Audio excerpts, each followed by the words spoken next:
Hi అండి. Hello అందరికీ. ఎలా ఉన్నారు? అందరూ బాగున్నారా? అందరూ బాగుండాలని ఆ దేవుడిని మనస్ఫూర్తిగా కోరుకుంటూ ఈరోజు వీడియో అయితే అప్లోడ్ చేశాను. ఈరోజు వీడియో వచ్చేసి పెసరపప్పు సేమియా కేసరి చేశాను అనమాట. చాలా బాగుంటుందండి. స్వీట్ తినాలనిపించినప్పుడు ఇలా ఒక్కసారి ట్రై చేసి చూడండి. దీని తయారీ విధానం చూద్దాము. ముందుగా ఒక గిన్నె తీసుకుని అరకప్పు పెసరపప్పు వేసుకుని శుభ్రంగా 2-3 సార్లు కడిగి ఒక గ్లాసున్నర నీళ్లు వేసుకుని అరగంట పాటు నానబెట్టి పక్కనుంచుకోవాలి. అరగంట తర్వాత ఆ గిన్నె తీసుకెళ్ళి స్టవ్ పైన పెట్టి పెసరపప్పుని మెత్తగా ఉడికించి పక్కనుంచుకోవాలి. ఇలా మెత్తగా ఉడికించుకోవాలి. మెత్తగా ఉడికించుకుని స్టవ్ ఆఫ్ చేసుకుని పక్కనుంచుకోవాలి. ఇప్పుడు స్టవ్ మీద కడాయి పెట్టుకుని 1 టేబుల్ స్పూన్ నెయ్యి వేసుకుని పావు కప్పు పచ్చి కొబ్బరి ముక్కలు వేసుకుని దోరగా వేయించుకోవాలి. దోరగా వేయించుకుని ఒక బౌల్లోకి తీసుకుని పక్కనుంచుకోవాలి.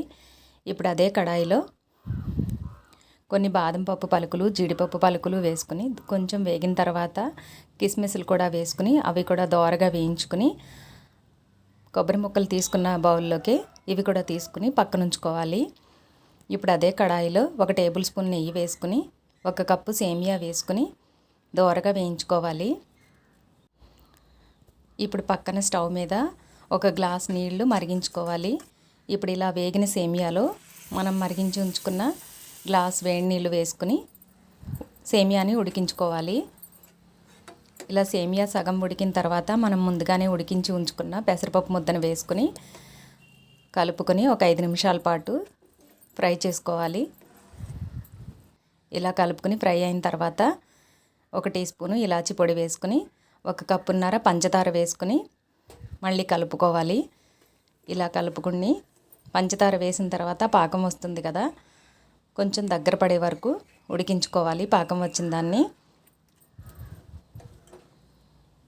ఇలా దగ్గర పడే వరకు ఉడికించుకుని 2 టేబుల్ స్పూన్లు నెయ్యి వేసుకుని మళ్ళీ దగ్గర పడే వరకు ఉడికించుకోవాలి. ఇలా కలుపుకుంటూ దగ్గర పడే వరకు ఉడికించుకోవాలి. ఇలా దగ్గర పడిన తర్వాత ముందుగానే వేయించి ఉంచుకున్న డ్రై ఫ్రూట్స్ వేసుకుని ఒకసారి కలుపుకొని స్టవ్ ఆఫ్ చేసుకోవాలి.